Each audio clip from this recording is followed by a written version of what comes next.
RTM terus unggul. Yang sahih di Berita RTM. Berita perdana edisi Isnin 23 Ogos 2021. Saya Fahil Hidayat Ghazali. Dan saya Farhatul Asyati Osman. Berikut paparan utama malam ini. Pasca tragedi kepala air Gunung Jerai, 75 juta ringgit diperuntukkan.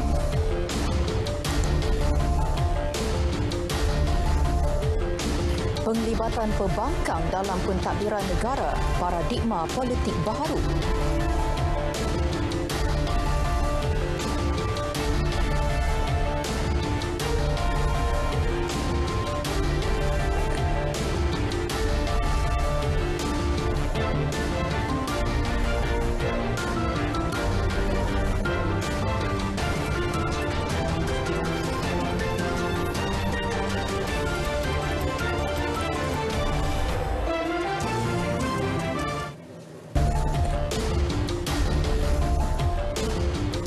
Assalamualaikum, salam sejahtera.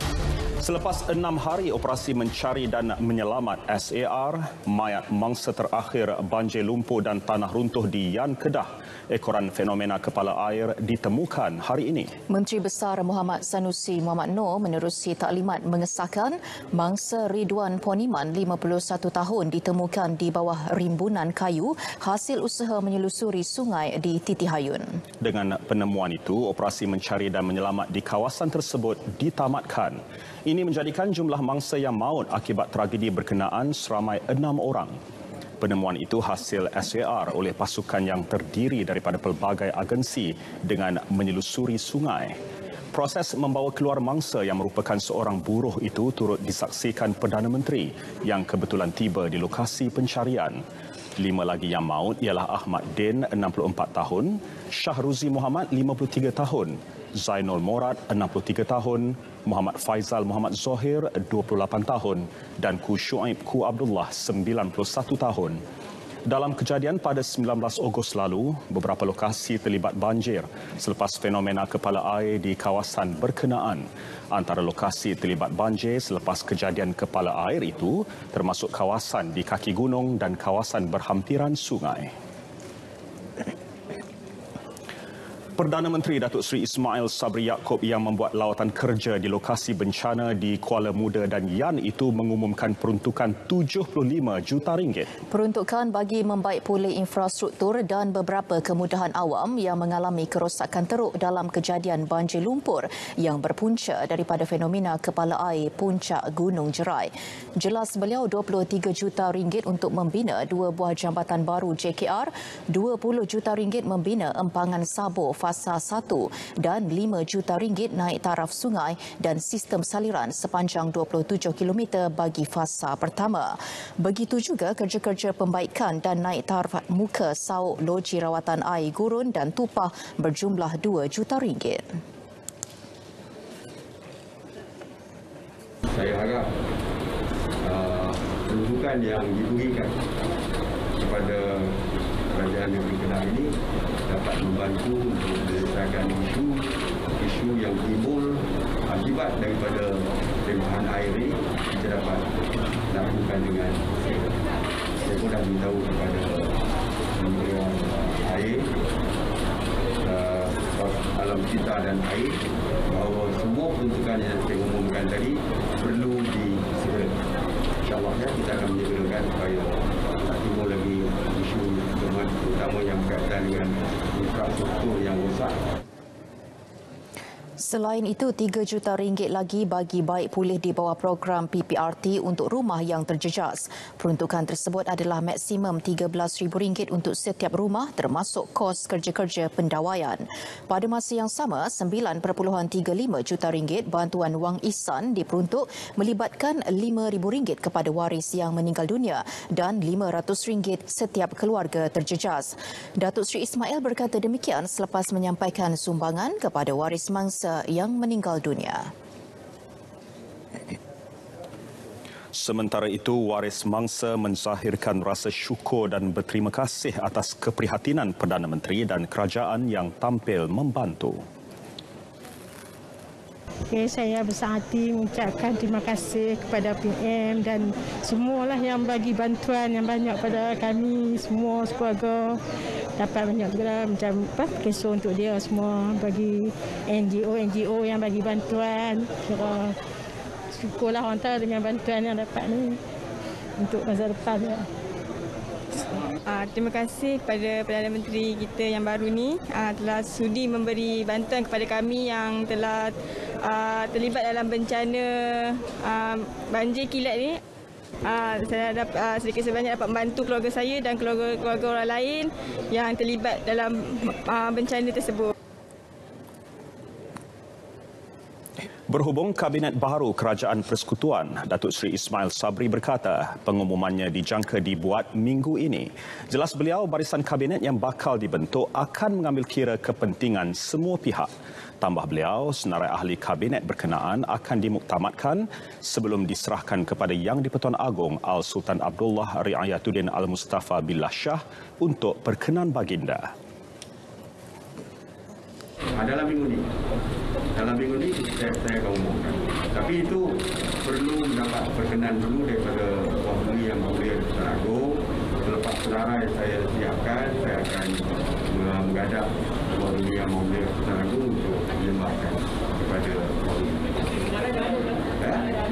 Ya? Belum. Ya, jadi jangan percayalah macam saya kata belum.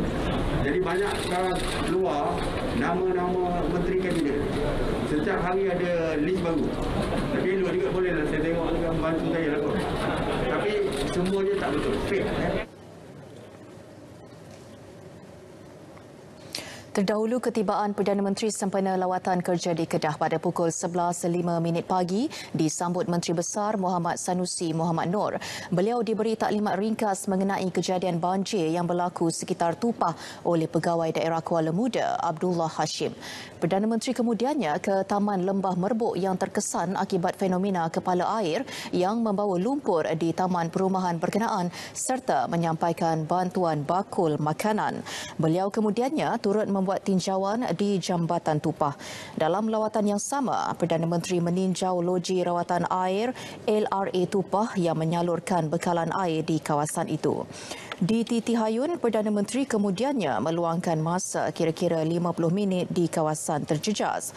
Beliau diberi taklimat bencana yang disampaikan Menteri Besar. Datuk Seri Ismail Sabri juga dibawa meninjau kesan banjir sekitar kawasan Peranginan Titihayun termasuk melihat keadaan jambatan gantung yang hilang dihanyutkan kepala air. Beliau seterusnya ke majlis penyampaian sumbangan yang diadakan di Masjid Jamik Badli Shah Yan.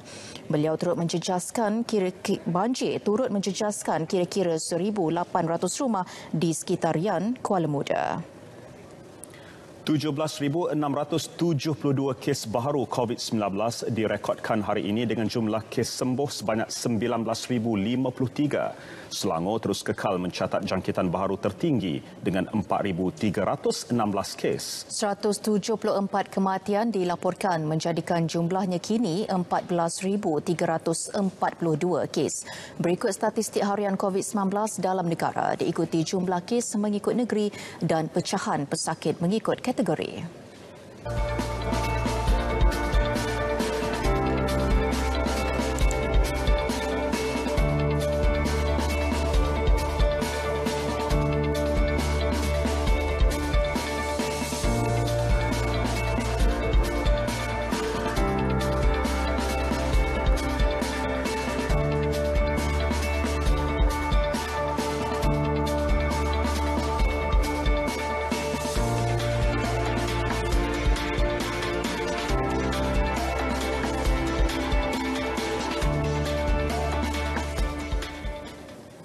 Sebanyak 55.9% populasi di negara ini telah melengkapkan dos suntikan vaksin COVID-19 setakat semalam. Pemberian vaksin di Malaysia setakat semalam juga mencecah 31.3 juta dos.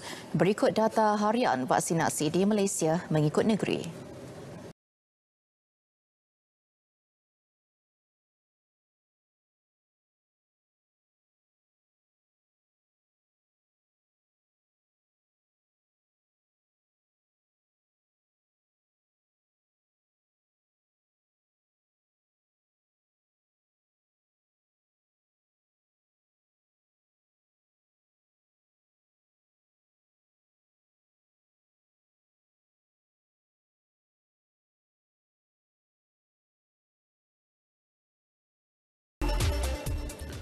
Sultan Selangor Sultan Sharafuddin Idris Shah Al-Haj menzahirkan rasa duka cita apabila Selangor merekodkan jumlah pesakit dan kematian tertinggi dalam negara. Untuk itu, baginda menyeru rakyat agar tidak ragu-ragu mengambil vaksin COVID-19 dan mengamalkan sikap bertanggungjawab dalam mematuhi segala SOP yang ditetapkan.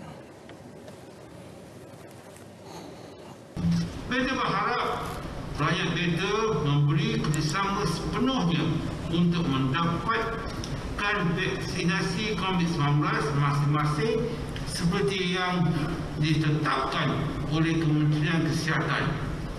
Namun, kepada yang telah mendapat 2 dos suntikan vaksin, beta berharap agar jangan ambil mudah dan merasakan diri kebal. Beta menyeru agar rakyat terus mematuhi SOP yang ditetapkan oleh Kementerian Kesihatan dan hidup dalam norma baru.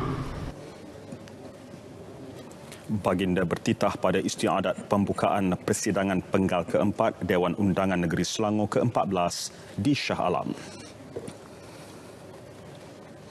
Sultan Johor Sultan Ibrahim Sultan Iskandar menerusi hantaran di laman Facebook rasmi bertitah, guru perlu menjadi contoh dan melindungi murid, bukannya membahayakan mereka dengan menolak vaksin COVID-19. Pada masa yang sama, pengambilan vaksin perlu dipertingkatkan, apatah lagi sesi persekolahan akan dibuka tidak lama lagi. Titah baginda, kaki tangan awam termasuk guru perlu memahami betapa pentingnya pengambilan vaksin dan tindakan menolak vaksin tanpa sebab sahih seolah-olah merelakan diri dijangkiti. Justru masyarakat diseru agar tidak mudah terpengaruh dengan golongan anti-vaksin dan sentiasa merujuk pakar perubatan yang bertauliah. Baginda dalam pada itu bertitah agar semua rakyat Johor mendapatkan suntikan vaksin dengan segera supaya boleh kembali bekerja dan menjalani kehidupan seperti biasa. Sultan Kelantan Sultan Muhammad Kelima turut berduka cita terhadap pihak yang menyebarkan maklumat negatif mengenai suntikan vaksin di platform media sosial sehingga membantutkan usaha-usaha kerajaan mengawal penularan COVID-19. Pada pengamatan baginda, pemberian suntikan vaksin ialah kaedah yang tepat sebagai langkah pencegahan bagi melindungi masyarakat daripada wabak. Baginda juga mahu sebarang polemik dan konflik yang boleh menambahkan kesulitan dan menjejaskan tumpuan kepada penyelesaian masalah pandemik dan perkembangan ekonomi perlu dihentikan. Titah Sultan Muhammad Kelima itu dibacakan Menteri Besar Datuk Ahmad Yaakob pada istiadat pembukaan penggal keempat persidangan DUN Kelantan ke-14. Titah baginda lagi, 33.52 juta ringgit dibelanjakan tahun lalu dan 18.77 juta ringgit tahun ini bagi membantu rakyat yang terbeban akibat penutupan aktiviti ekonomi sepanjang tempoh pandemik COVID-19. Pemangku Raja Pahang Tengku Hassanal Ibrahim Alam Shah Al-Sultan Abdullah Riayatuddin Al-Mustafa Billah Shah menasihatkan wakil rakyat agar mengamalkan politik lebih matang, jujur dan ikhlas. Baginda bertitah rakyat dan negara tidak wajar dibebankan dengan kemelut politik yang tidak berkesudahan, terutamanya dalam situasi pandemik COVID-19.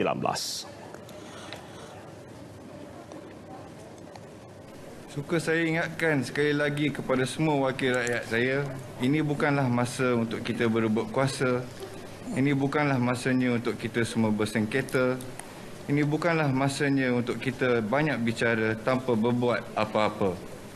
Sebaliknya, inilah masanya untuk kita semua bersama demi negara, negeri dan rakyat jelata. Dalam keadaan wabak pandemik ini, rakyat menaruh harapan yang sangat tinggi kepada kita semua. Bantuan kepada rakyat terjejas harus dihulurkan tanpa mengira pihak berkemampuan termasuk kerajaan negeri. Tengku Hassanal bertitah merasmikan pembukaan penggal persidangan keempat Dewan Negeri Pahang yang ke-14 di Wisma Seri Pahang, Kuantan. Langkah Perdana Menteri menawarkan ruang untuk pihak pembangkang di dalam Majlis Pemulihan Negara MPN dan Jawatan Kuasa Khas menangani COVID-19 boleh dianggap sebagai anjakan paradigma dalam pentadbiran negara. Penganalisis politik UiTM, Mujibu Abdul Muiz berpandangan langkah berkenaan harus menjadi budaya politik baharu negara. Saya lihat tawaran ini selaras dengan titah Duli Yang Maha Mulia yang di-Pertuan Agong yang mahu semua pihak bekerjasama sebagai satu pasukan, dan ini juga merupakan hasrat di segenap lapisan masyarakat rakyat yang mahukan satu kerjasama padu parti-parti politik ketika pandemik COVID-19 terus menekan semua aspek kehidupan rakyat, baik dari perspektif kesejahteraan dan kesihatan, politik dan juga ekonomi. Jadi saya berpendapat kesemua perkara ini, terutamanya dalam konteks kestabilan politik, barangkali boleh dicapai dengan kebersamaan semua pihak, termasuklah barangkali ada kebarangkalian untuk melanjutkan kerjasama ini sehingga memungkinkan satu kerjasama rentas parti diwujudkan.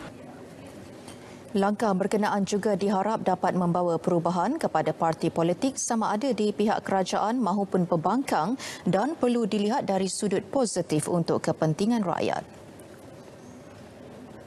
Sementara itu, pensyarah Fakulti Sains Sosial Gunaan UNIZA, Profesor Madya Dr. Nur Suhaili Abu Bakar berpendapat kerjasama itu merupakan langkah terbaik dan selari dengan titah Yang di-Pertuan Agong agar perbezaan politik diketepikan demi kesejahteraan rakyat. Saya percaya semua pihak mempunyai idea dan strategi untuk bagaimana menangani COVID-19 dalam pelan pemulihan negara. Semua pihak pada masa sekarang sepatutnya sedia bekerja dalam satu pasukan demi mengharmonikan semula suasana. Saya suka dengan istilah keluarga besar Malaysia yang di-highlightkan oleh Yang Amat Berhormat Perdana Menteri semalam. Untuk kita bersama-sama berganding bahu dalam situasi pandemik COVID-19 ini. Saya kira beberapa strategi yang telah digariskan oleh mantan Yang Amat Berhormat Perdana Menteri sebelum ini perlu diperluaskan untuk golongan belia yang di-highlightkan oleh Yang Amat Berhormat Perdana Menteri semalam. Saya suka untuk golongan belia dan juga muda ini bersama-sama dengan kerajaan bagi memulihkan negara.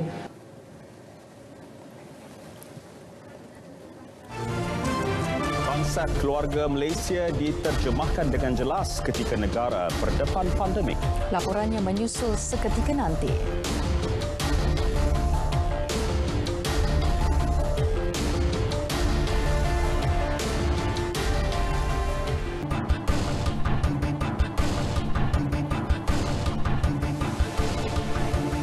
Malaysia memerlukan penyelesaian berasaskan perdagangan bagi mengurangkan kekangan mudah tunai.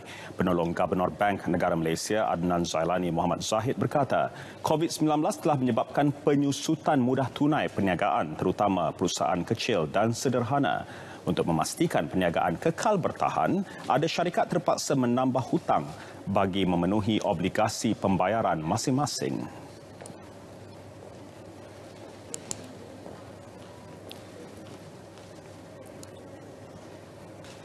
Trade-based solutions can offer a viable option where funding is tailored to the life cycle of production. Companies can obtain short-term liquidity via sale of current assets, such as receivables and inventories to financial institutions without increasing their indebtedness. The structuring of such solutions, however, entails new sets of risks to financial institutions.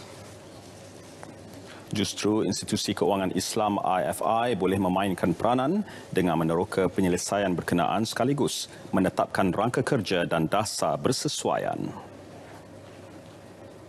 Fokus bantuan perlu diberikan kepada 1.5 juta perusahaan kecil dan sederhana PKS yang hampir gulung tikar. Ini bagi membantu merangsang semula perniagaan mereka. Penganalisis Ekonomi Putra Business School PBS, Profesor Madya Dr. Ahmad Razman Abdul Latif berpendapat, bantuan juga perlu lebih spesifik agar PKS mampu mengekalkan dan mengembangkan perniagaan mereka. Contoh bantuan spesifik yang boleh diberi keutamaan ialah memastikan program penjana kerjaya yang telah dilancarkan sekarang mampu mengurangkan lagi kadar pengangguran ke tahap minimum.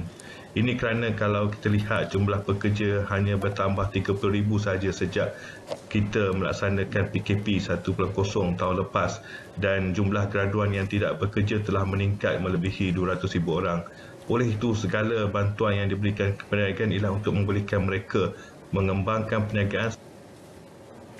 Pemulihan ekonomi juga boleh dilakukan dengan pembukaan semula semua sektor ekonomi selepas imuniti kelompok dicapai selain menggantikan bantuan sekali bayar kepada bantuan pembiayaan. Semalam Perdana Menteri menyatakan kerajaan akan menumpukan usaha mencapai 2 objektif utama bagi mengurangkan kesan ekonomi yang berpanjangan termasuk bagi sektor PKS. Terima kasih atas kesetiaan anda bersama Berita Perdana. Penggunaan frasa keluarga Malaysia oleh Perdana Menteri Datuk Seri Ismail Sabri Yaakob selari dengan situasi kini yang memerlukan kerjasama pelbagai pihak bagi memulihkan negara. Menurut pakar sosio-budaya dan pengajian warisan dari UKM, Dr. Muhammad Yuzaidi Muhammad Yusof, frasa itu mewujudkan sikap kerjasama yang terbuka dan mesra. Jelasnya daripada sudut sosio-budaya, ia merupakan konsep berasas kepada organisasi sosial yang terdapat dalam kehidupan masyarakat iaitu keluarga ataupun ibu bapa dan anak-anak. Impaknya juga akan memberi nilai positif dalam kesejahteraan rakyat.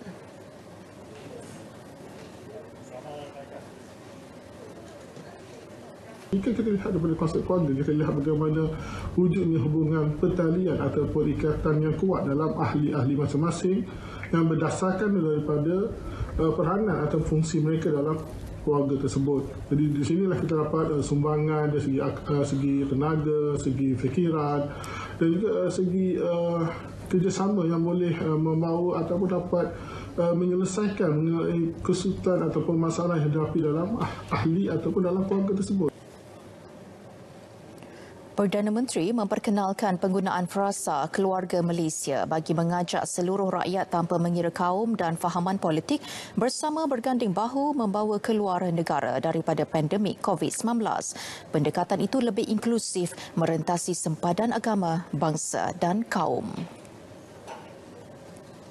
Konsep keluarga Malaysia diterjemahkan dengan jelas ketika negara berdepan pandemik. Di sebalik kesukaran, peranan individu dan pelbagai pihak memberikan harapan kepada golongan terjejas. Pelbagai kaum dan latar belakang bergabung menghulurkan bantuan kepada golongan memerlukan. Laporan wartawan Mohan Chinasamy.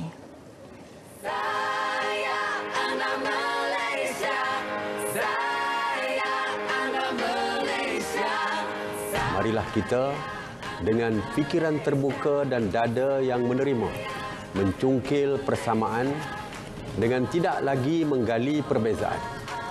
Kita perlu bersepakat untuk menyelamatkan keluarga kita, iaitu keluarga Malaysia. Siapa tidak kenal Uncle Kentang atau nama sebenarnya Kuan Ji Heng yang sekian lama membantu masyarakat pelbagai kaum. Bukan sahaja memberi bantuan dari aspek barangan keperluan, malah turut menyediakan perkhidmatan ambulans percuma, kereta sewa, pembayaran yuran kolej atau universiti, bantuan perubatan dan bantuan sewa rumah. Kita bukan saja masa COVID lah, kita daripada permulaan sampai sekarang kita tak kira apa bangsa lah. Kaum tu tak penting lah, yang kita penting yang lapar lah dan perlu bantuan. Jadi bagi saya dan kawan-kawan saya yang satu perjuangan lah. Begitu juga peranan pertubuhan bukan kerajaan NGO. Pertubuhan Kebajikan Ehsan Jaya yang diasaskan Datuk Suresh Rao misalnya akan mengenal pasti keluarga yang memerlukan bantuan. Selain itu, lebih 500 bungkusan makanan turut diedarkan setiap hari kepada penduduk di sekitar Rawang. Saya nampak ramai yang bersusah di negara kita. Sebab itu pertubuhan kami Ehsan Jaya menolong mereka tidak kira bangsa Melayu ke Cina, India. Sebab kita semua satu manusia. Saya kira begitulah sebab kita semua susah. Bantuan kepada golongan memerlukan boleh dilakukan dalam pelbagai pendekatan. Menerusi Tanggungjawab Sosial Korporat CSR, sebuah syarikat Bumi Putra yang melaksanakan penjualan menerusi dalam talian, Gogo Pasar menyalurkan barangan makanan ke lokasi-lokasi yang dikenal pasti. Barangan makanan tersebut adalah melibatkan barangan basah seperti ayam dan sayur-sayuran.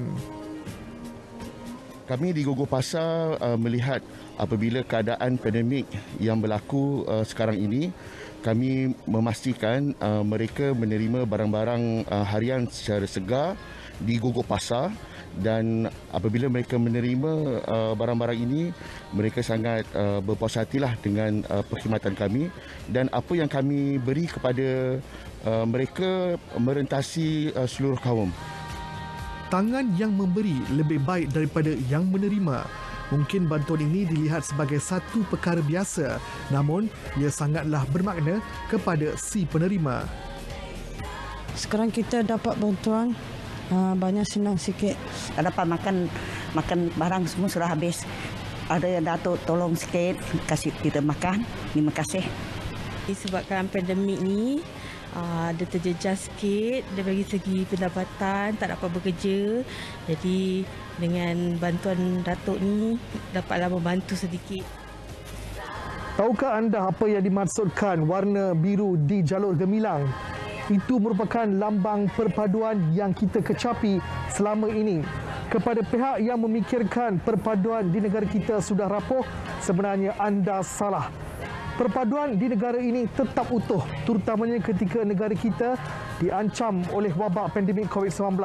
Tidak kira China, India, Melayu atau mana-mana kaum di negara ini bersama-sama terus membantu rakyat Malaysia yang menghadapi kesusahan dan kepayahan ketika pandemik COVID-19 mencengkam negara. Kita semakin teguh, kita semakin kukuh menghadapi sebarang dugaan kerana perpaduan tonggak utama negara. Muhammad Cina Sami, Berita RTM.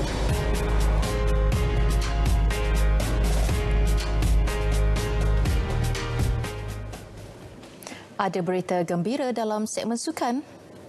Kabarnya dari Luxembourg. Kita terus saja bersama Syairul Islam Basmullah. Syairul. Silakan.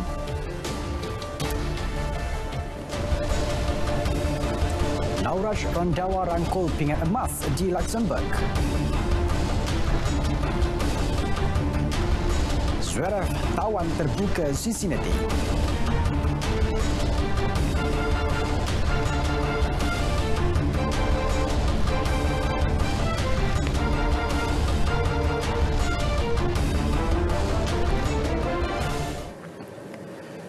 Assalamualaikum, saya Syairul Islam. Edisi sukan hari ini kita mulakan dengan berita gembira buat negara. Jaguh lompat tinggi negara Nauraj Singh Randhawa berjaya merangkul pingat emas di kejohanan CES International Meeting yang berlangsung di Stade John Jacobi di Skifnang, Luxembourg.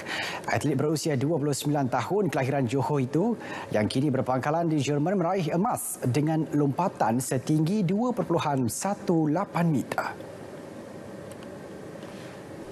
Bagaimanapun, Olimpian itu yang memiliki catatan peribadi terbaik 2.30 meter dicatatkan pada kejohanan terbuka Singapura 2017 tidak berhasil dalam percubaan terakhir untuk ketinggian 2.21 meter.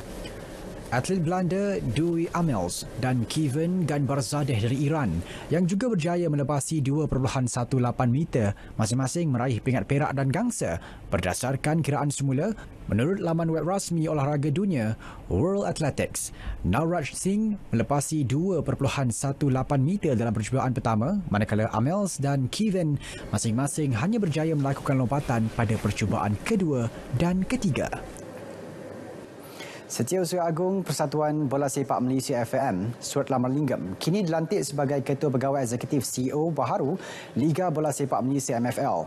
Pelantikan Stuart melengkapkan carta organisasi MFL selepas mantan CEO Datuk Abdul Ghani Hassan telah dipilih menjadi Presiden MFL bagi menggantikan Datuk Hamidin Muhammad Amin yang telah menyerahkan surat peletakan jawatan pada 12 Ogos 2021. Menurut Datuk Abdul Ghani, keputusan melantik Stuart yang berkuat kuasa bermula 1 September dilihat satu keputusan yang bertepatan dengan industri, khususnya kepada pengurusan bola sepak tempatan. Datuk Abdul Ghani optimis keputusan melantik Stuart untuk memegang jawatan ini berdasarkan pengalaman lebih 15 tahun yang dimiliki beliau. Stuart sebelum ini pernah dilantik sebagai Ketua Pegawai Eksekutif Malaysian Super League MSL pada 2010 dan diberikan kepercayaan untuk merencanakan struktur FAM.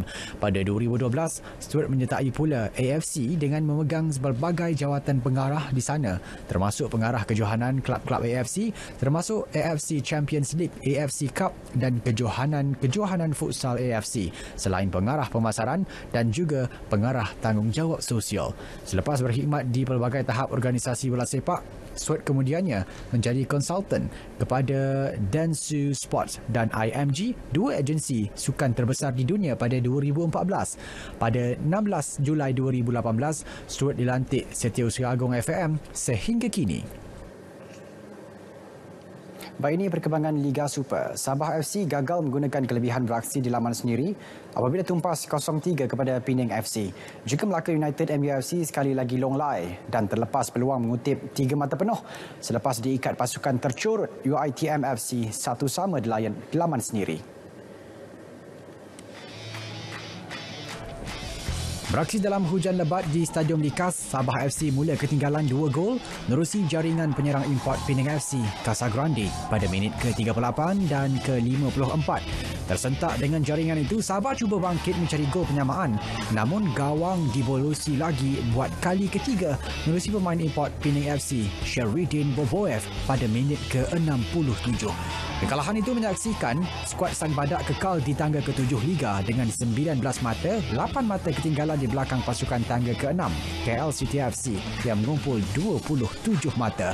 Manakala Penang FC pula kembali merampas tangga ke-3 dengan 34 mata, 14 mata di belakang pendahulu Johor Darul Takzim yang hampir pasti merangkul gelaran Liga Super ke-8 berturut-turut. Di Stadium Hang Jebat, pengendali MUFC Zainal Abidin Hassan sekali lagi kecewa selepas skuad kendaliannya gagal mengguna baik peluang di laman sendiri apabila sekadar seri 1-1 bertemu UiTM FC. Melaka United terlebih dahulu membuka jaringan menerusi S. Kumaran pada minit ke-44 sebelum kelekaan pemain di binting pertahanan menghukum mereka dengan jaringan penyamaan UiTM pada minit ke-83 menerusi Victor Nironol. Bagaimanapun, keputusan itu tidak banyak membantu UiTM yang hampir pasti tersingkir ke saingan Liga Premier musim depan apabila kekal menduduki tempat ke-12 dengan hanya 6 mata selepas 18 perlawanan. Manakala Melaka United pula berada di kedudukan ke-9 berdasarkan kelebihan jaringan walaupun berkongsi 17 mata bersama pasukan tangga ke-10 Seri Pahang FC. Perkembangan banjir di Perak setakat petang tadi, jumlah penduduk terjejas menunjukkan sedikit penurunan kepada 267 orang. Sementara itu, 4 pusat pemindahan sementara PPS masih beroperasi melibatkan 3 daerah. Sekretariat Jawatankuasa Pengurusan Bencana Negeri memaklumkan daerah Kerian mencatat jumlah penduduk terjejas banjir tertinggi iaitu seramai 179 penduduk daripada 45 buah keluarga. Mereka ditempatkan di 2 PPS berbeza iaitu di SK Cangkat Lobak dan SK Alur Pongsu. PPS Dewan Serbaguna Kampung Batu 20 di daerah Kampar pula menempatkan 10 penduduk daripada 2 buah keluarga. Manakala 78 penduduk yang terjejas di daerah Larut Matang dan Selama ditempatkan di PPS SK Matang. Yang terkini, saya dimaklumkan ada sedikit surutlah daripada hari yang sebelum. Cuma secara keseluruhannya air masih lagi banjirlah di kampung-kampung yang terlibat lah. Habis rumah dah dah tenggelam kan. Di rumah pun 3 jenis je yang boleh selamatkan. TV, mesin basuh dengan peti air yang tu yang boleh selamat pun. Hal lain tak ada. Air di bawah ni di laman tak kat ni. Dalam rumah dekat pinggang. Habis. Yang boleh selamat. Peti air. Mesin basuh. Tu adalah sikit-sikit yang barang-barang yang nampak-nampak tu. Pelbagai program berteraskan patriotisme dan semangat perpaduan terus disusun hasil kerjasama Kementerian Perpaduan Negara dan Kementerian Komunikasi dan Multimedia. Usaha itu bagi menyemarak semangat kemerdekaan selain menghargai sumbangan petugas barisan hadapan yang bertungkus lumus memerangi pandemik COVID-19. Menurut Ketua Setiausaha Negara Tan Sri Muhammad Zuki Ali, ia melibatkan 93 program bertemakan Semarak Perpaduan Bulan Kebangsaan 2021. Program ini bertujuan bagi meningkatkan semangat patriotisme dalam kalangan seluruh rakyat Malaysia dan memperkasa peranan serta pelibatan komuniti untuk sama-sama menyemarakkan semangat perpaduan tanpa mengira usia, agama, kaum, budaya dan adat resam. Tan Sri Muhammad Zuki melancarkan Semarak Perpaduan Bulan Kebangsaan 2021 anjuran Kementerian Perpaduan Negara secara maya. Tambahnya, penyertaan NGO dan pertubuhan komuniti dapat menarik penyertaan yang maksimum khususnya dari komuniti setempat di peringkat akar umbi. Penerapan boleh diterapkan melalui pelbagai aktiviti seperti sukan, kesenian, kebudayaan dan juga makanan. Bagi masyarakat orang asli yang tinggal di kawasan pedalaman Hulu Kelantan, bahang menjelang Hari Kebangsaan diraikan dengan penuh muafakat. Suku kaum Mendrik di Kampung Kuala Lah, Gua Musang, Kelantan bersama masyarakat Melayu bergotong royong memasang jalur gemilang di sekitar kawasan kampung mereka. Penghulu kampung orang asli Kuala Lah, Ali Latif berkata, tidak seperti kebiasaannya, sambutan Hari Kebangsaan tahun ini agak terbatas ekoran kebimbangan terhadap pandemik COVID-19. Namun ia bukanlah halangan untuk menghargai Hari Kebangsaan. Sambutan di Kuala ni saya rasa agak hamba sikit. Pasal apa? Kita terlibat dengan penyakit. Terlibat dengan wabak ni, jadi kita orang kata tu kita jaranglah kata bapa ni. Kalau selalunya kita buat sambutan. Buat sambutan dengan budak-budak main pengapi lah, main nyanyi apa-apalah, memang macam tu lah selalunya. Dia manakala kita sekarang ni di dalam wabak. Wabak ni kita cukup bimbang. Cukup bimbang walaupun apa kita ni dengan jalan besar ni. Jadi yang cucuk pun saya rasa ada 3-4 orang yang cucuk dah. Jadi kita banyak lagi yang tak cucuk, patient. Lepas tu kita nak sambutan sekarang ni kita tak berapa lah. Tak berapa, jadi sederhana. Apa-apa tugas kerja pun kita memang bekerjasama. Jadi inilah satu komitmen yang kita buat selama ini. Jadi kita sempena Hari Kemerdekaan ini, sempena kepada Hari Malaysia ni, kita dapat meraihkan dengan orang kata kita memberi semangat, kita memperingati pejuang-pejuang di masa dulu untuk memerdekakan tanah air kita di Malaysia ini. Ini kita sekadar membakar semangat untuk menyambut ke Hari Kemerdekaan ini. Mereka bersemangat walaupun dalam keadaan keadaan terbatas dengan COVID sekarang ini melanda. Setakat ni kita keluarkan kos sendirilah untuk membeli bendera-bendera ni untuk beri semangatlah kepada masyarakat untuk mengambil semangat kemerdekaan ini dalam kalangan masyarakat. Seramai 75 keluarga orang asli suku kaum Mandrik dan lebih 10 keluarga berbangsa Melayu mendiami Kampung Kuala Lah. Kompaun sehingga RM10,000 akan dikenakan serta-merta kepada peniaga yang tidak mematuhi SOP Pelan Pemulihan Negara PPN. Kementerian Perdagangan Dalam Negeri dan Hal Ehwal Pengguna KPDN-HEP melalui Opsamar terus komited memastikan agar kebenaran operasi perniagaan tidak menjadi penyumbang penularan COVID-19.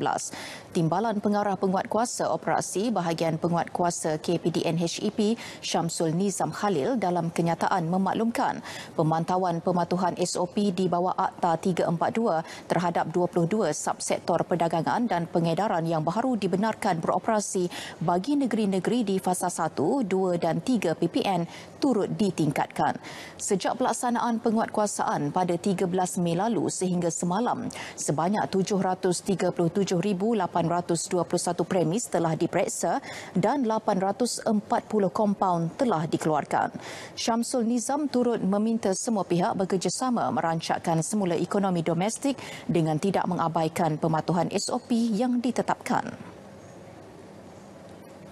Suruhanjaya Komunikasi dan Multimedia Malaysia MCMC mempelawa penyelidik mengemukakan kertas cadangan di bawah program Geran Kajian Masyarakat Digital DSRG. Geran DSRG yang dilancarkan Julai tahun lalu itu bagi menghasilkan kajian berasaskan bukti yang diperlukan untuk menambah baik kefahaman mengenai faktor manusia dan sosial yang menyumbang kepada penggunaan serta pengamalan teknologi dan perkhidmatan digital. Dua bidang fokus diberikan tumpuan dalam kajian tersebut adalah warga digital dan kesejahteraan cyber serta keterangkuman digital. Dalam kajian sama, MCMC turut mengenal pasti 6 tajuk bagi panggilan kertas cadangan Kitar 1 2021. Antaranya hak pelindungan pengguna, tingkah laku buli cyber dan intervensi serta impak program klik dengan bijak. Pelawaan kertas cadangan DSRG itu akan ditutup pada 8 September.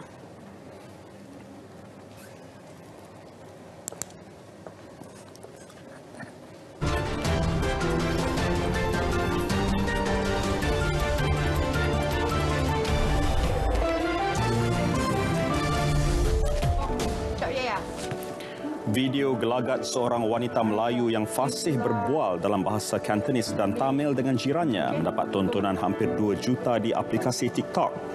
Video itu dikongsikan pengguna Cik Maya yang merupakan anak kepada wanita terbabit.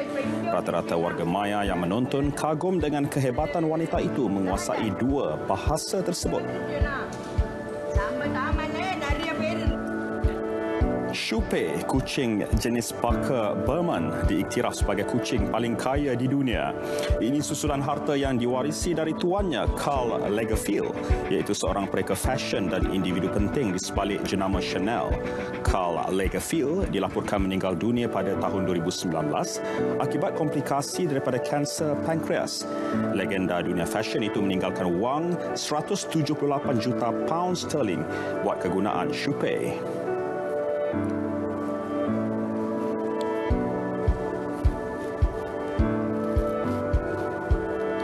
Seorang lelaki dari Indonesia tular apabila videonya berbuat baik kepada pelajar tahfiz mendapat pujian ramai. Dalam video yang dimuat naik di TikTok itu, lelaki ini telah membuka kedai bergerak dengan menggunakan keretanya. Di bahagian bonet kereta pula, ruang itu dipenuhi dengan makanan ringan dan mainan untuk diberikan kepada pelajar-pelajar tahfiz secara percuma. Sebagai balasan, lelaki ini hanya meminta anak-anak tahfiz berkenaan mendoakannya. Cuma buat lucu-lucuan saja, macam lucu-lucu. Ya, berita perdana edisi Isnin 23 Ogos berakhir dengan paparan hashtag itu. Bersama-samalah kita menjayakan program imunisasi COVID-19 kebangsaan. Kibarkan jalur gemilang, tanda anda cintakan negara. Dengan itu, Assalamualaikum. Salam sejahtera.